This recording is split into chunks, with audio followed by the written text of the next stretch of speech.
Baik, Assalamualaikum warahmatullahi wabarakatuh. Selamat siang dan selamat sore mahasiswa sekalian, dimanapun berada pada kesempatan kali ini. Pada minggu ini, materi kita pada pembelajaran perilaku organisasi, kita akan bahas mengenai persepsi dan pengambilan keputusan. Oke, baik. Tentunya Anda di sini pasti sudah pernah mendengar ya istilah namanya ya istilah persepsi dan pengambilan keputusan. Baik, di sini kita akan bahas yang pertama dahulu, yaitu mengenai persepsi.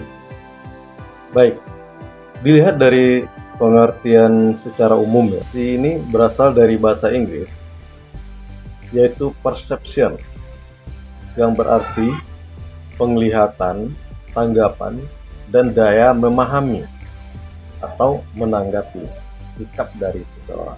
Oke.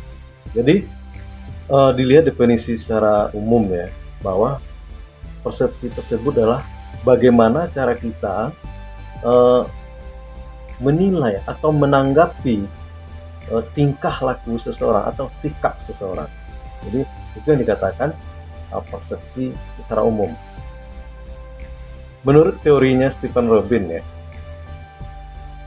persepsi ini adalah memberikan pengertian proses di mana individu mengatur dan menginteraksikan kesan-kesan sensoris mereka guna memberikan arti bagi lingkungan mereka.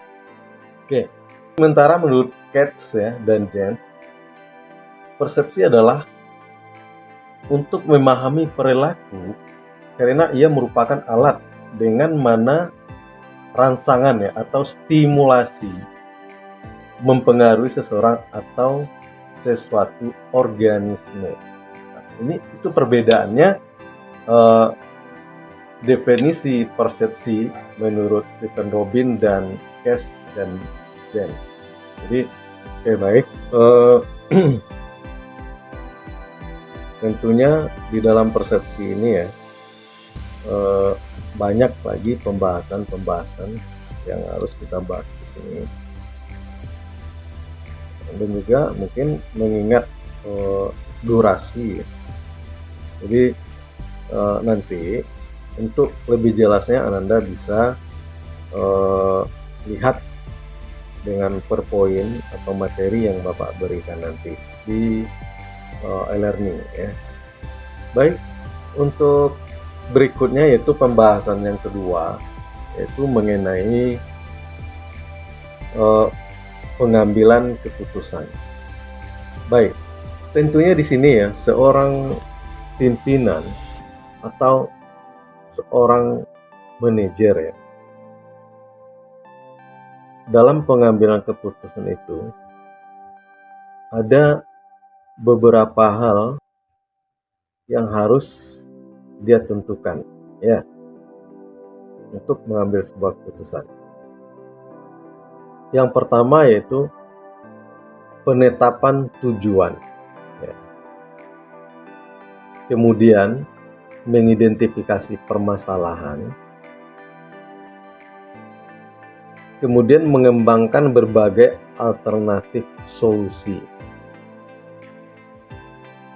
kemudian mengevaluasi dan memilih sebuah alternatif, dan melaksanakan keputusan.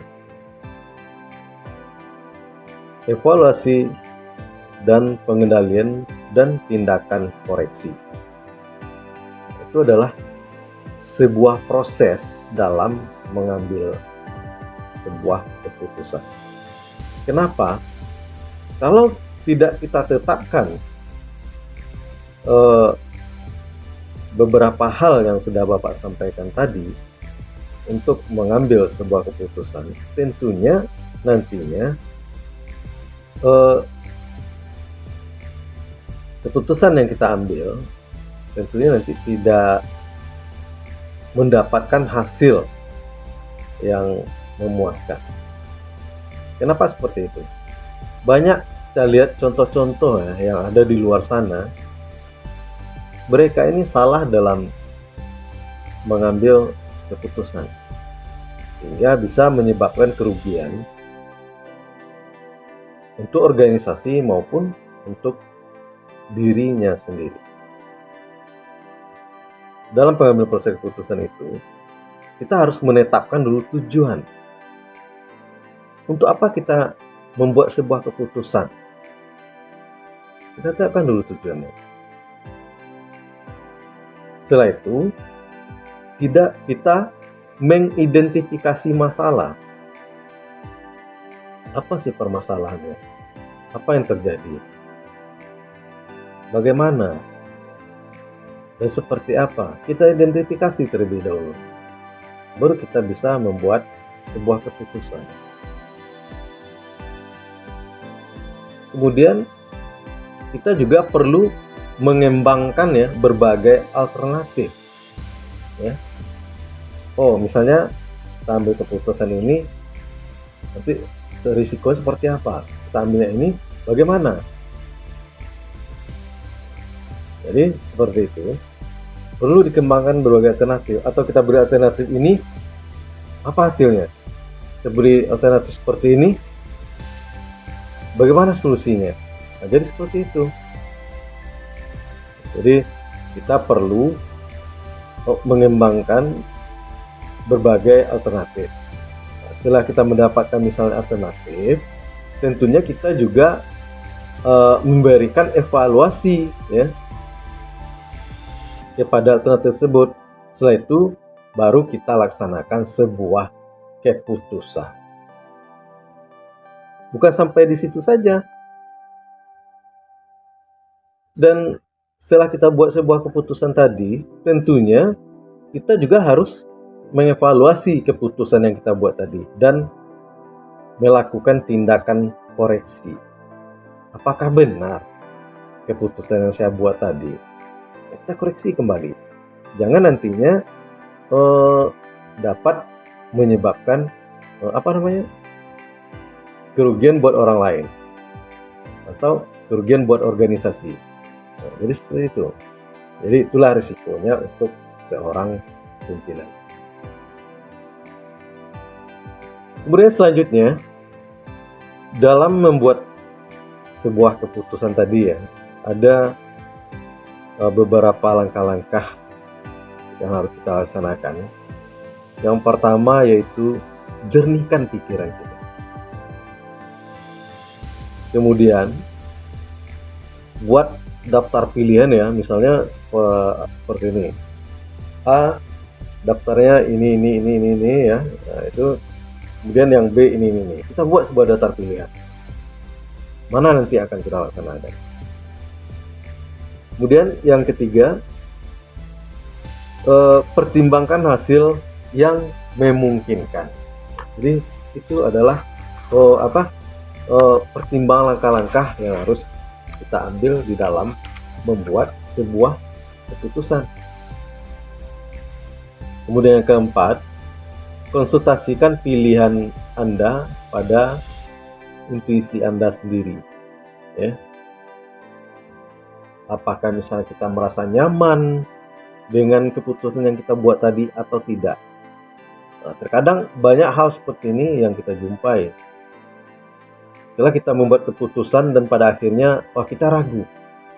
Benar gak ya keputusan yang saya buat? Kemudian yang kelima, membuat pilihan. Ini adalah langkah yang paling sulit ya. Membuat pilihan.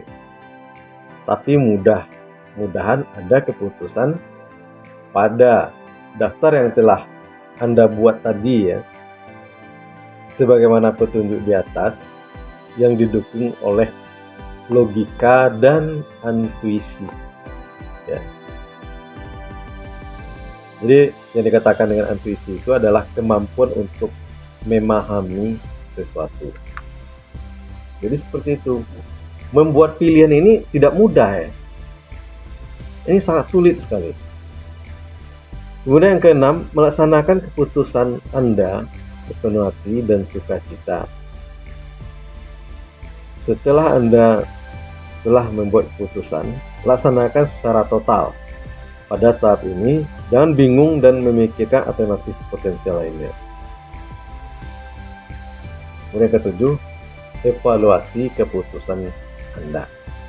Kita evaluasi keputusan yang kita buat tadi. Jadi, yang paling penting di sini adalah langkah-langkahnya. Jika kita tidak mengevaluasi keputusan kita secara berkala, kita tidak akan belajar apa-apa dari apa yang kita buat tadi, dari apa yang keputusan yang kita buat tadi. Jadi, Pak Rasa cukup sampai di sini dulu. Misalnya nanti kalau ada pertanyaan-pertanyaan itu bisa kita bahas melalui WA group atau melalui forum yang kita buat nanti. Oke. Sekian dari Bapak. Assalamualaikum warahmatullahi wabarakatuh.